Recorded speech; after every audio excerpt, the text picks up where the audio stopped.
বাংলাদেশ জাতীয়তাবাদী দল বিএনপি থেকে সংরক্ষিত নারী আসনে মনোনয়নপত্র সংগ্রহ করেছেন জনপ্রিয় সঙ্গীতশিল্পী ও পাগলমন খ্যাত দিলরুবা খান। তার এই সিদ্ধান্তকে ঘিরে ইতিমধ্যে সঙ্গীতাঙ্গন ও রাজনৈতিক অঙ্গনে ব্যাপক আলোচনা শুরু হয়েছে।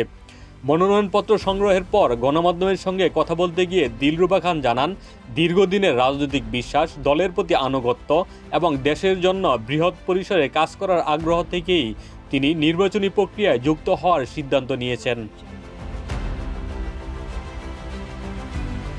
তিনি বলেন, সরকারের থেকে কাজ করার সুযোগ থাকায় আমি মনোনয়ন ফর্ম সংগ্রহ করেছি। তবে আমি মনে করি দলে আমার চেয়েও অনেক ত্যাগী ও নিবেদিত প্রাণ কর্মী রয়েছেন। তাদের যথাযথ মূল্যায়ন হওয়াটাও সবচেয়ে গুরুত্বপূর্ণ। তার মতে, রাজনীতি শুধু পদ পদবি দিয়ে নয়, বরং দীর্ঘদিন ধরে যারা মাঠে থেকে সংগঠনকে শক্তিশালী করেছেন তাদের ভূমিকা অগ্রাধিকার পাওয়ার দাবি রাখে। দিলরুবা খান আরও জানান, সুযোগ পেলে তিনি নারী উন্নয়ন, সাংস্কৃতিক অঙ্গনের বিকাশ এবং সামাজিক সচেতনতা বৃদ্ধিতে কাজ করতে চান।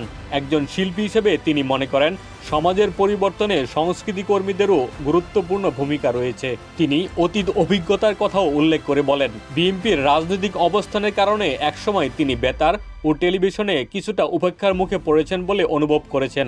এমনকি কিছু ক্ষেত্রে নিজেকে অঘোষিত ব্ল্যাকলিস্টেড মনে হয়েছে বলেও মন্তব্য করেন তিনি। তবে এসব অভিজ্ঞতা তাকে থামিয়ে দেয়নি বলে জানান এই শিল্পী।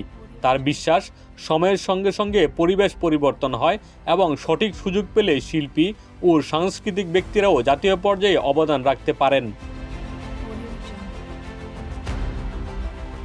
রাজনীতিতে শিল্পীদের অংশগ্রহণ নিয়ে যখন নতুন করে আলোচনা চলছে, ঠিক সেই সময় দিলরুবা খানের মনোনয়নপত্র সংগ্রহ বিষয়টি আরও গুরুত্ব পাচ্ছে রাজনৈতিক অঙ্গনে। অনেকেই এটিকে সাংস্কৃতিক ব্যক্তিত্বের সক্রিয় রাজনীতিতে অংশগ্রহণের একটি নতুন ধারা হিসেবেও দেখছেন। এদিকে দলীয় মনোনয়ন চূড়ান্ত হওয়ার প্রক্রিয়া এখনও চলমান থাকায় শেষ পর্যন্ত কারা সংরক্ষিত নারী আসনের সুযোগ পাবেন তা নিয়ে রাজনৈতিক অঙ্গনে আগ্রহ ও কৌতূহল বাড়ছে। দিদারুল আকন্দ আলমগীর, বাংলা বাজার পত্রিকা।